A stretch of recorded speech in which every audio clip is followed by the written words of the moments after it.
That did not go so well at all. For Bambi, anyways. I am your real mother. Wow, people were not lying when they said you look like me. It's almost like looking into a mirror. As she got a cringy look fall upon her face.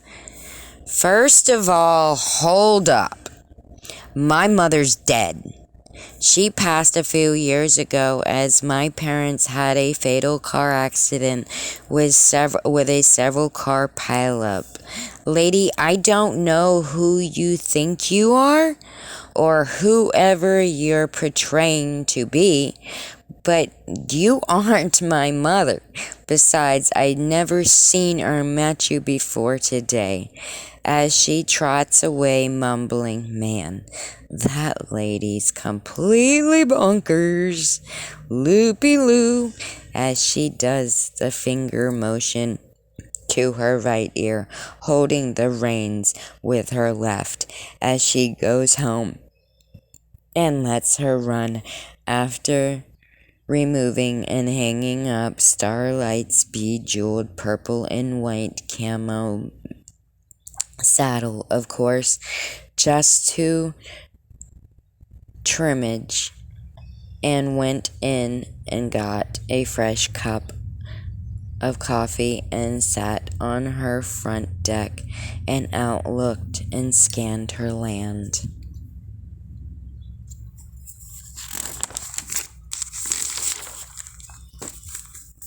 "1:33.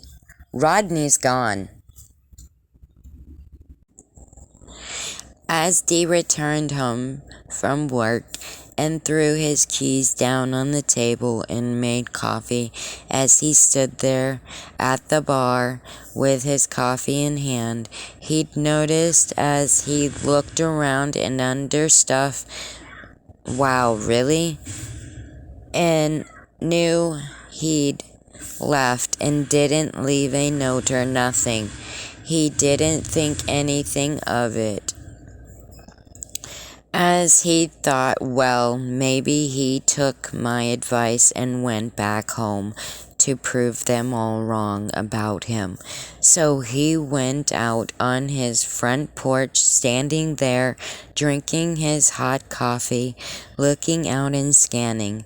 But as he came walking around on the back of the house to check his barn, with his workshop inside, he grabbed a tennis racket and swung it at the evil elf that was terrorizing Rodney, as his little 3-foot ass went flying and hitting the wall like a tennis ball, and held out his hands to help him up, as there were literally stars of red spinning around his head as his eyes would roll and go,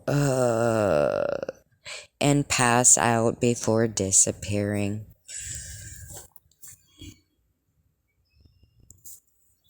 LOL. Who the hell was that? As the monkey tells him he don't know. One minute he was watching Gremlins, and the next he was in a burlap and carried to the barn. As Dee replies with, his little ass carried you in a burlap. As at this point he's irritated and told him, yeah, moron, how else would I get here? And with whomever that was. Hello, that was alive? Says, well, I'm glad we got that cleared up. As he threw a tantrum and jumped on the couch with Curious George with his little arms crossed and smug look death stare at TV. As, okay, then and goes to shower, mumbling, I could have got probed No joke, before Rodney fell asleep on the couch.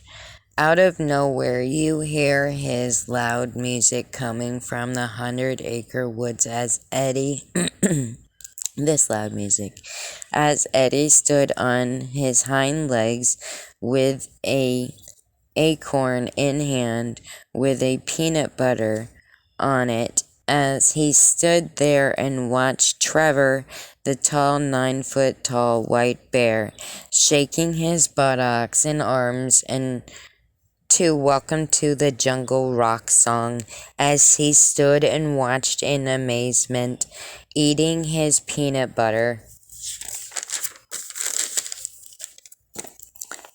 As he says, "Wow,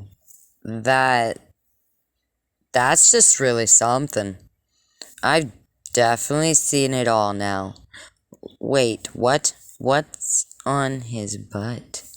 As he looked closer, there was a chipmunk flattened with his arms straight out on his bum. He must have sat on him as the little guy fell off, didn't move for a moment, before screaming and running away for his life as he dropped his acorn, rolling around on the ground, pointing and laughing hysterically before saying, "Oh, that was just great," before walking away and leaving. The bear, of course, standing there with a confused look, scratching his head before going back to his cave for the remainder of the night, as he took the little boombox with a carry strap back with him. This here is coming home with me. As he looks around, as he grabs it and runs off funnily, laughing on the way. All the lands were back to normal, and as well as the town folk and such, as everything was finally back in order. The end.